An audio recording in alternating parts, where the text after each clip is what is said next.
Good morning, students.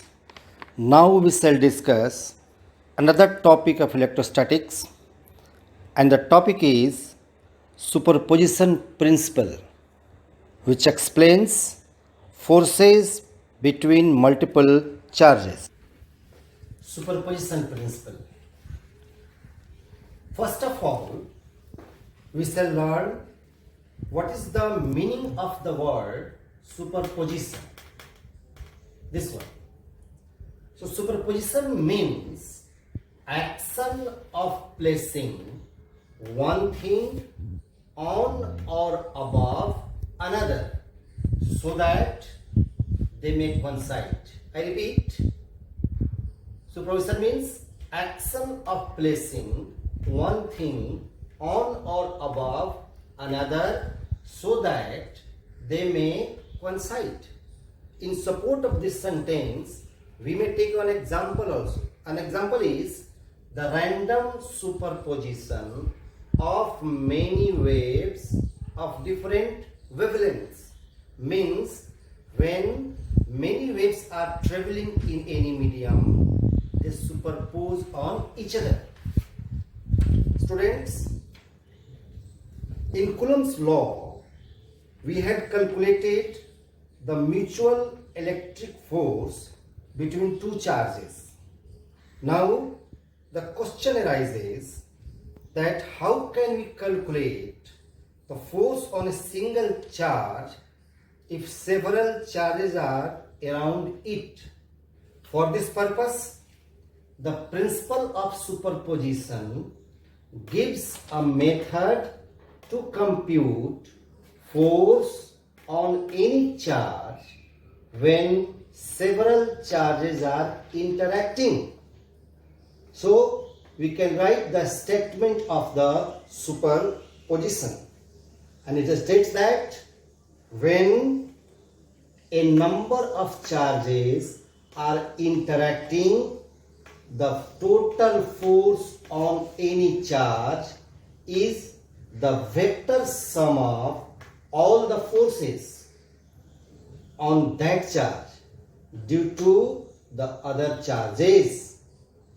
The individual forces are unaffected due to presence of other charges.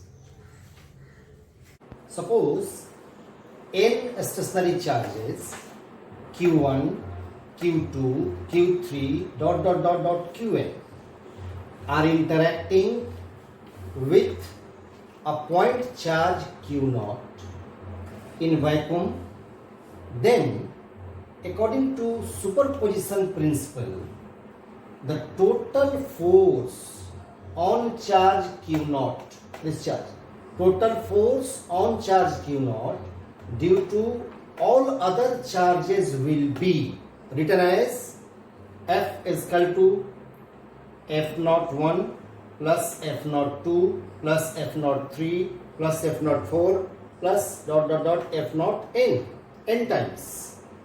Here we have taken the notation F01 is force on charge Q0 due to Q1, F02 force on charge Q0 due to Q2, and so on. We can go up to n number of charges. See the figure. This figure shows superposition of force on charge Q0. In the figure it has been shown that n number of charges we have taken, Q1, Q2, Q3 up to Qn.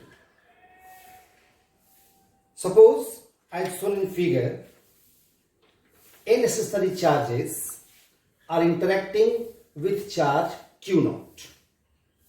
Let R0, R1, R2, R3 up to Rn be the position vectors of charges Q0, Q1, Q3, Q2, Q3 up to Qn respectively. Then Coulomb force on charge Q0 due to charge Q1. Coulomb force at this charge due to this Q1 will be written as Q01 K Q naught Q1 by R1 naught square R1 naught cap. Means this R1 naught cap will give the direction of this force, and R1 naught is this distance Q1 to Q naught, this distance.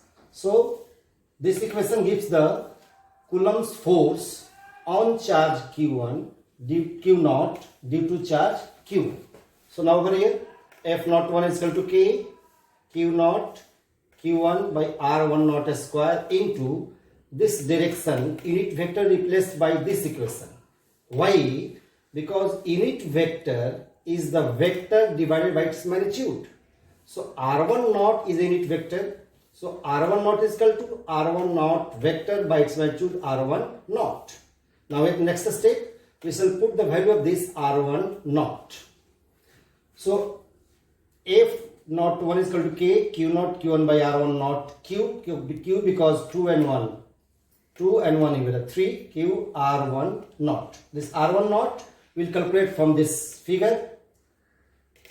R1 and R naught are position vectors of charges Q1 and Q naught.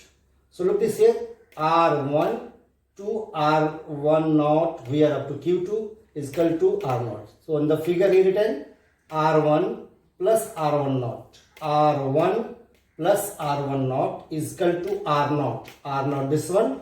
Therefore R1 naught is equal to R naught minus R1. So put the value over here. F naught 1 is equal to K Q naught Q1 by, at the place of R1 naught we can write R naught minus R1 here, R naught minus R1 Q, and again R naught minus R1. So equation becomes F naught 1 is equal to K Q naught Q1, this R naught minus R1 in the vector form by its magnitude R naught minus R1 whole cube. Here K will be equal to 1 by 4 pi epsilon naught because we have taken the charges in vacuum. So this equation represents force on charge Q naught by charge Q. Similarly, we can find the Coulomb force on charge Q naught due to charge Q2 here. Coulomb force on charge Q naught due to this charge Q2, this distance. So it will be written as F naught 2 is equal to K Q naught Q2. Q naught and Q2 R naught minus R2 by magnitude of R naught minus R2 ka whole cube. And similar way we can go up to force on charge Q naught due to Qn. On charge Q naught due to this charge Qn. And the equation will be written as F naught n is equals to this K Q naught, and now it is Qn. R naught here minus Rn by magnitude of R naught minus Rn ka whole cube. In this way we have written all the expressions of the Coulomb force from charge Q1 to charge Qn. So therefore total force on charge Q naught at this charge, total force due to all other charges will be F naught 1 force on Q naught by Q1, F naught 2 force on Q naught by Q2, and so on up to F naught n force on Q naught by Qn. So when we add all these equations taking K and naught common, here the equation becomes like this: Q1 R naught minus Rn by R naught minus Rn magnitude whole cube plus Q2 R naught minus R2 by R naught minus R2 magnitude whole cube, and we can go up to the n. So Qn Rn R naught minus Rn by R naught minus Rn magnitude whole cube.